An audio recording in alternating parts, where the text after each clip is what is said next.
Yo, what's good YouTube, man? It's Gary with another Fan TV, man. Back after the video. Like the content of this video, go and smash that like button. Like the content of this channel, go and subscribe, man. Look, so the Ravens just completed a trade today, right? We know the trade deadline is closing in, and the Ravens have decided to take action. A lot of people thought that first action would be on the defensive side of the ball.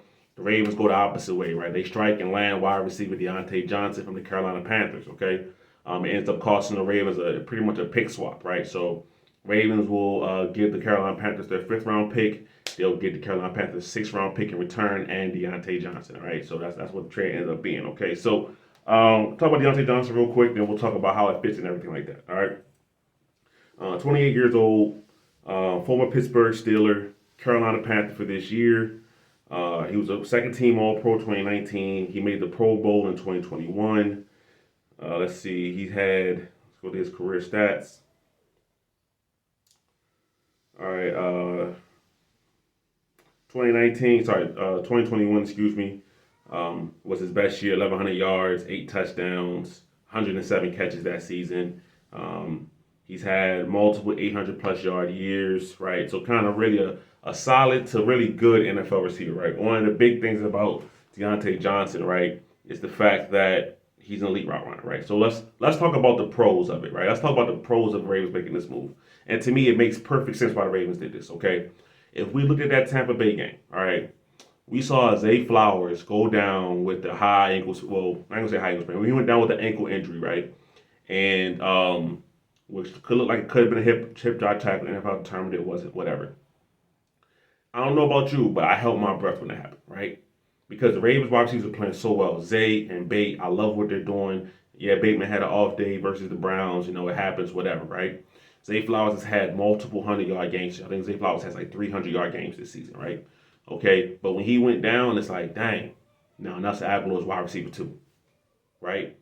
That's a scary, scary proposition for the Ravens, right? Especially if, say, Zay's been pretty durable, right? He's only in his second year, but he's been pretty durable, right?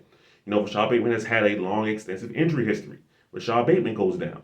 Now that's still Nelson Agholor wide receiver too, right?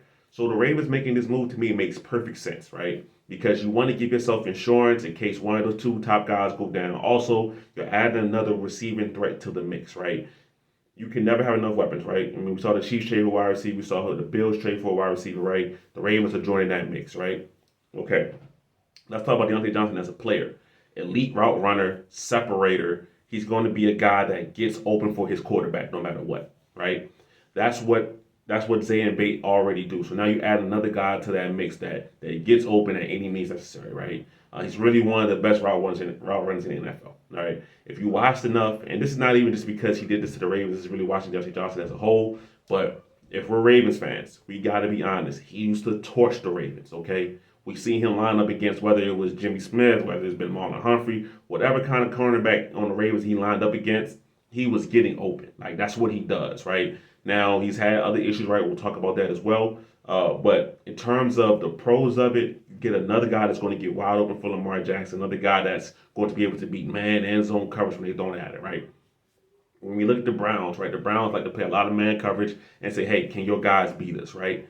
And for the most part, I think they can, right? You throw these three receivers out there into the mix. You got Zay, Bate, and Diontae Johnson. Those are three wide receivers that can beat man coverage, that can find holes in the zone as well. All right. So from that perspective, it makes complete sense that the Ravens went out and made this move. All right. The Ravens needed more experienced depth at wide receiver. All right. I like Tylen Wallace. I would like to see Tylen Wallace get more snaps and say Nelson Agholor. It's not happening. Right. For whatever reason, it's not happening. Okay. Tez Walker. I would love to see Tez Walker be the deep threat over top because the Ravens, Diontae Johnson doesn't really solve that, right? He's not a deep threat.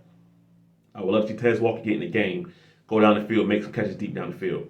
The Ravens aren't doing that, right? But so they went out and get a proven veteran guy.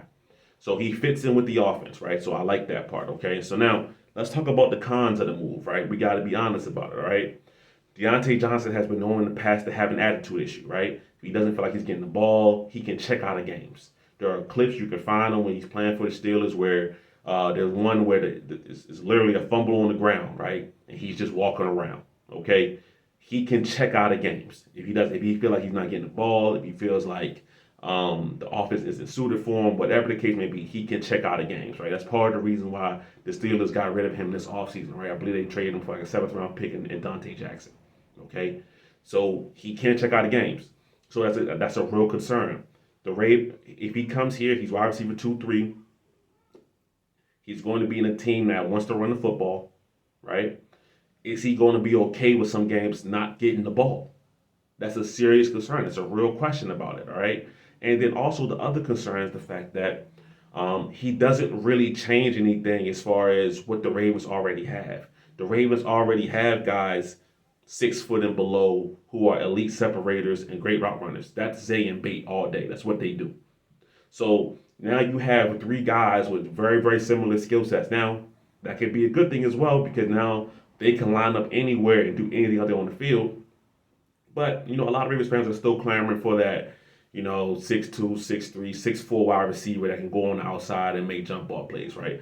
I'm not saying I'm not really the same guy that said, oh yeah, I wish the Ravens had that kind of guy, but a little diversity in the skill sets would be nice, right? So that's a real con that the Ravens, they said, forget it. We'll just keep getting guys that separate and can get open. Also, Diontae Johnson in the past has had a drops problem, right? A lot of Ravens fans are going to bring that up. As of lately, he hasn't had that issue, right? So I'm going to give him the benefit of the doubt that he's become more consistent with his hands, and we're going to leave it at that, right? So I like the move for the team. I think it makes a lot of sense, but we have to be honest, there are definitely concerns about it as well. All right. So, but as far as draft compensation, right? Let's talk about why this move was really, really great. All right. The Ravens essentially gave up the number 158 pick and got number 177 in return and a starting caliber wide receiver. So all I had to do was move back 20 draft picks, 19 draft picks, and I get a starting caliber wide receiver in return. I get a Pro Bowl wide receiver in return. I'm doing that all day long, right? I know a lot of people, this is what we're going to talk about the defensive side of the ball, right? A lot of people say, well, the Ravens need assets on defense. The Ravens need assets on defense. Honestly, besides a pass rusher, right? I disagree. The Ravens have talent at corner. The Ravens have talent at safety. The Ravens have a scheme problem. If you bring in more defensive players, especially on the back end, that's not going to change the fact that these guys look confused. That's a coaching problem, okay? The Ravens have to fix the scheme. You fix the scheme, these talented players will shine. Nobody has changed on the back end except for Geno Stone. You even add a talented player in Nate Wiggins, right? So you lost Nate Wiggins and Marlon Humphrey last week, but they'll be back soon, okay? So for me, right? If the Ravens want to add a pass rusher to this mix, because I've been saying this since last year, the Ravens don't have a one-on-one guy, a TJ Watt, whatever, that can just go get it on the edge, right? They don't have that guy, okay? So if you want to add a pass rusher, I get it. But as far as say, oh yeah, the Ravens need corners, the Ravens need safeties, I don't think so. The Ravens have talented players that need to play better. They have a scheme where they have to be more sound, right? They can't be confused. They can't be walking around. Honestly, the Ravens do too much disguising, and it ends up confusing them on the back end, right? The Ravens probably need to play simpler, to be quite honest with you, and just let your playmakers make plays, all right? Nobody expected Marcus Williams to be this bad, get benched, whatever, and had forced to play Eddie Jackson. Nobody expected that, okay? So if I'm going off of that mind, Marcus Williams comes back, which I still see no reason why he shouldn't. We haven't got any information about what's going on. Marcus Williams comes back. Hopefully he raises his play. You're talented at safety again. Okay? So for me, the Ravens could trade for a defensive back. Fine. You could do that if you want to. That doesn't fix the problem of the fact that they have a miscommunication problem. They have a scheme problem. That starts with the coaching staff. But just bringing a new player doesn't change that. All right. Now, to wrap this up about Diontae Johnson, okay? Diontae Johnson is a guy that I believe this will work because, one, he wants a new contract. Honestly, this move will probably work out where it's going to be a rental for the Ravens. If he plays well, he gets paid somewhere else, right? That's how I think this move is going to go. But when you're a team that's in a championship window, you have an MVP quarterback, you have talent all over this roster. This is kind of the move when you're saying we're going in for a championship, okay? So even if Diontae Johnson ends up being a rental for this year, he plays well, he's successful in the playoffs, and he gets paid somewhere else, that's a successful move when you only had to give up a fifth-round pick. That's all this cost you, right? Then on the back end, you might even get a comp pick because you lost a guy to free agency or whatever, right? So that might even happen for you on the back end. All right. So for me, this is a no risk trade.